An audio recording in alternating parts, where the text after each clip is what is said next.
Today I would like to talk about our planet.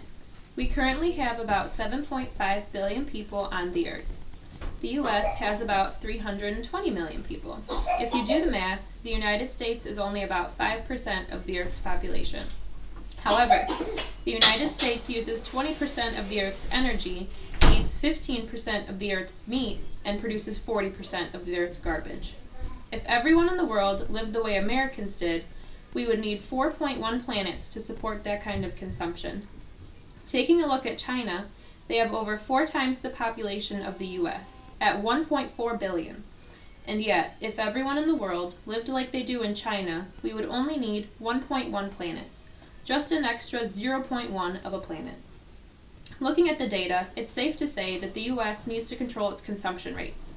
Now, that isn't to say that other countries shouldn't control their consumption rates as well. When we consume at this high rate, not only are we using up vital, non-renewable resources, but we are contributing to the destruction of the planet. Let's take a look at some of the big problems the world currently faces. One of the biggest problems we face is global warming. Global warming is the recent and ongoing rise in global average temperature near the Earth's surface. It is caused by increasing concentrations of greenhouse gases such as carbon dioxide into the atmosphere. The majority of greenhouse gases comes from burning fossil fuels to produce energy. This powers our cars, buses, trains, and so on. Greenhouse gases can also come from deforestation, industrial processes, and some agricultural practices. In other words, humans are largely responsible for this increase in greenhouse gases.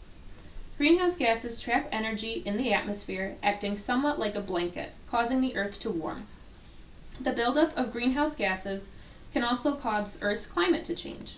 Climate change and global warming go hand in hand and contribute to several other environmental issues. Climate change is not only the temperature, but the wind pattern, precipitation, and other effects which occur over several decades or longer. Some of the things climate change and global warming have contributed to are the warming of ocean temperatures, shrinking ice sheets in Greenland and Antarctica, declining Arctic sea ice, sea level rise, and an increase in natural disasters.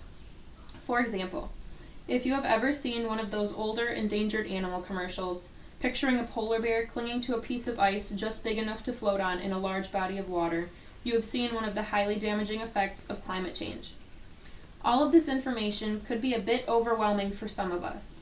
These are so many harmful effects stemming from one thing, an increase in greenhouse gases in the atmosphere. There are steps we can take to lessen the amount of greenhouse gases we emit into the atmosphere. If possible, walk or bike to work, school, or other destinations. This avoids driving or public transportation, so no greenhouse gases will be emitted. It is also a very healthy alternative since it involves exercise. In situations where one would have to drive, see if it is possible to carpool with someone else if you are both going to the same destination. That way, there will only be emissions from one car instead of 2 or more. Also, if you were in the market for buying a car, try to find one with a high mile per gallon. You will not have to fill your tank as much, and your vehicle will be more fuel efficient. This may seem like small changes, but if enough people participate, we can dramatically decrease greenhouse gas emissions. Another issue we face is overexploitation. Overexploitation is the overuse of wildlife and plant species by people for food, clothing, pets, medicine, sport, and many other purposes. The hunting, trapping, collecting, and fishing of wildlife at unsustainable rates has been going on for many years.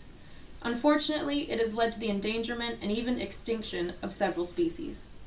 If too many individuals of a species are taken from their natural environment, the species may no longer be able to survive. The loss of one species can affect many other species in the ecosystem. Overfishing in freshwater and saltwater has caused several different populations of fish to decline, such as swordfish, tuna, walleye, and whitefish. Close to 30% of globally threatened birds are threatened by overexploitation, particularly parrots, pigeons, and pheasants. Illegal hunting still threatens many species, such as tigers, rhinoceroses, and bears, whose body parts are highly valued and even used as medicine in some parts of the world. Amphibians are hunted for food, medicine, pet trade, and to be dissected in science classes. Some reptiles, such as crocodile and python, are used for their exotic leathers. Chesapeake Bay oysters are now in a decline, as are horseshoe crabs and octopuses. Some plants, such as orchids, are so prized by collectors that they are now endangered and legally protected from poaching by law.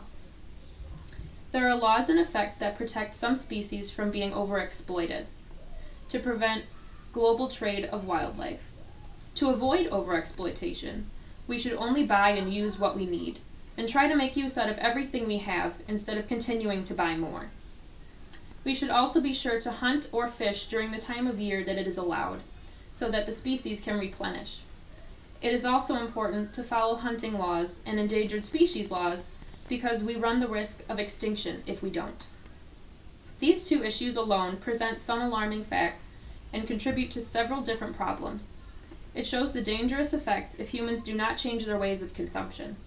It is easy to tell the public to use energy-efficient light bulbs, to turn off the lights when they leave a room, and to turn off water when they brush their teeth. However, it is so much more than that. Most people are unaware of what is going on and how much humans are using. As previously stated, we need over 4 planets if everyone in the world lived like Americans. We use so much, but it's time to start giving back. We need to control our consumption rates, or else our planet will pay for it, and ultimately, so will we. Thank you for watching.